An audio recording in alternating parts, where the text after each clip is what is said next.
This is a little bit awkward to make, but I failed my no buy year. And you're probably thinking to yourself, how? Just how? How do you fail a no buy year when this is what you've been talking about all year long is the no buy year? I bought a house. Which is the whole reason why I started a no buy year was to be able to save up enough money and find a house that would work really well for me, my husband, and our 3 dogs. So needless to say, I failed my no buy year because I bought a house. So what does this mean moving forward? Obviously, a lot of my rules for my no buy challenge have to change. And you know what? I think that's okay. I think this is such an understandable way to shift a no buy challenge to work a little bit more based on what you're going through in your life at that moment.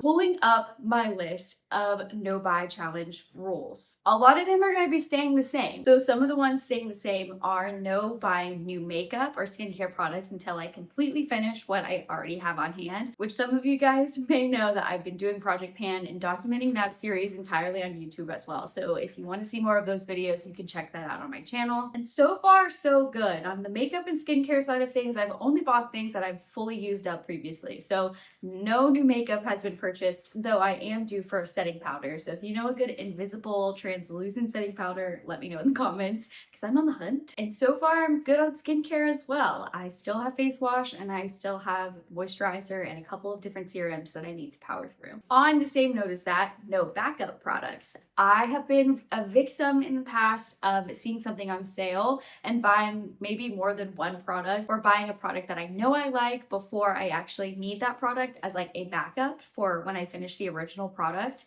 And it's kind of wasteful. It ends up just clogging up my closet and cluttering up my space, and I don't like that. So I have been pretty good on my no backup rule as well. I have not done that. And the other two things kind of on this note is one, no seasonal decor. I'm not buying any more of that. Even though it's going to be so hard being in a new house and decorating for the holidays, it's like my little guilty pleasure. But we have plenty of seasonal decorations, and I think if I want to get creative and make something new, then I should craft it or bring something from like the outside inside. It's my favorite thing to do during the holidays. So there's no need for me to be out buying new seasonal decor if I don't actively need it in my house. And we already have a Christmas tree, we already have ornaments, and we already have garland. So I just don't see a reason why I would need to buy more. So it's a good rule. I have not bought any new seasonal decorations. And the other thing is no candles. Okay, this has been really hard for me. I love candles. I have them everywhere in my house, and now I can't wait to find new little spots for them in this house as well. My problem with candles is that I end up having so many jars once they're empty, and I don't know what to do with the jars. So I did buy a refillable candle. This was a couple years ago, and every once in a while I will buy refills for those candles. So I'm trying to make my way fully through my refillable candle, which is by Arbor Made, by the way. I can clip in a little video of what it looks like here. And the other candle company that I've been supporting is Everly. They are candle refill kits. So you can refill a candle kit jar that you already have with new candle wax that's, eco, non-toxic, all the good things. Now, I have not refilled on my Arbor Made candle, and I have not refilled on any Everly's candle refills this year, but man, is it hard because I'm a sucker for a vanilla scent, just like warm, cozy vanilla baking sort of scents. And right now, all I have are more tropical, summery scents and springtime floral scents, and which makes sense because that's the season that I'm in right now. They're just my least favorite to light for my house. So I'm just trying to make my way through that collection of candles before purchasing new ones. So that one I have been pretty good on. I was at Home Goods, I will admit, and I almost bought a candle. I was so close to buying a candle and I put it back. So I was proud of myself for that, but it did break my heart a little because I really wanted that candle. So those rules are completely staying the same. However, what does this mean moving forward? What rules will be changing? I originally had on my list no new home decor. However, now that we are in a new house, there are a couple of exceptions to this rule. We have some more space in this house, which is great. We are so thankful to be having that.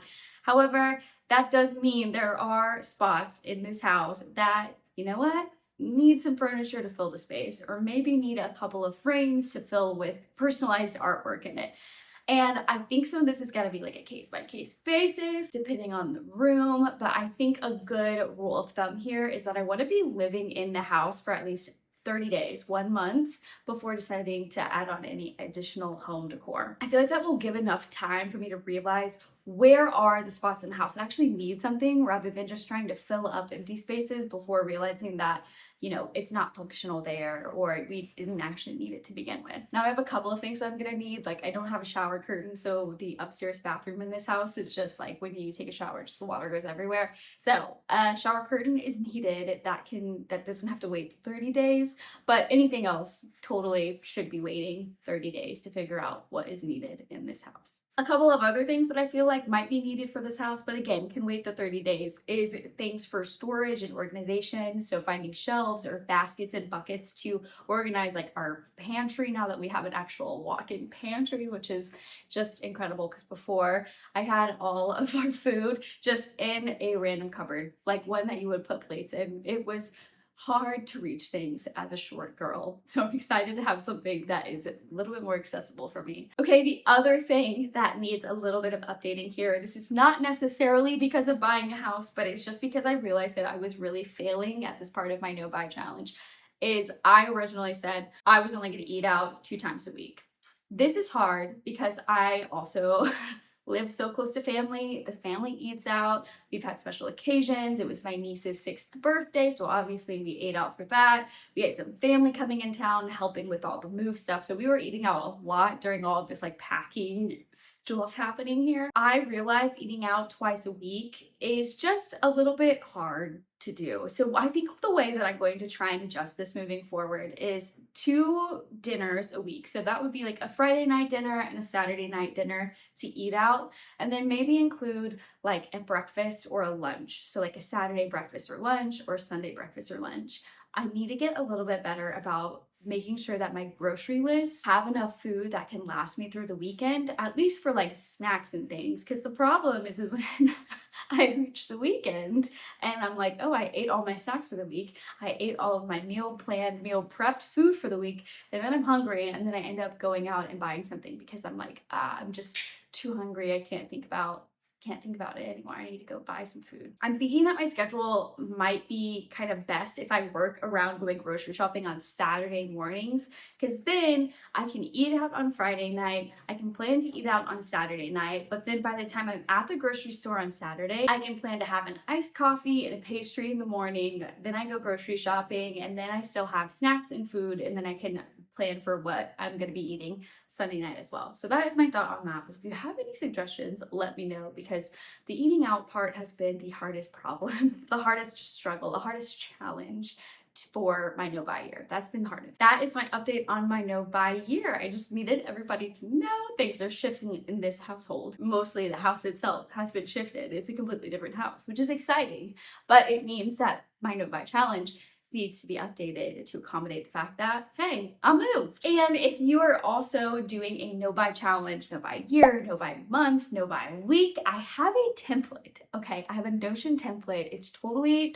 worth it. It is a spot where you can put your rules, your exceptions, you can track your spending, and all the things like journaling prompts of why you're doing it, what you want to get out of no buy challenge. So you're not just willy-nilly saying, cold turkey, spending no money. You have a little bit more of like a structure behind why you are doing a no buy challenge. So if that is of interest to you, I will link that below. And let me know in the comments how your no buy year is going, if it's something you've done before, if you have any advice for me as a new homeowner. If you like this video, give it a like. You can subscribe for more, and I will see you guys in the next video.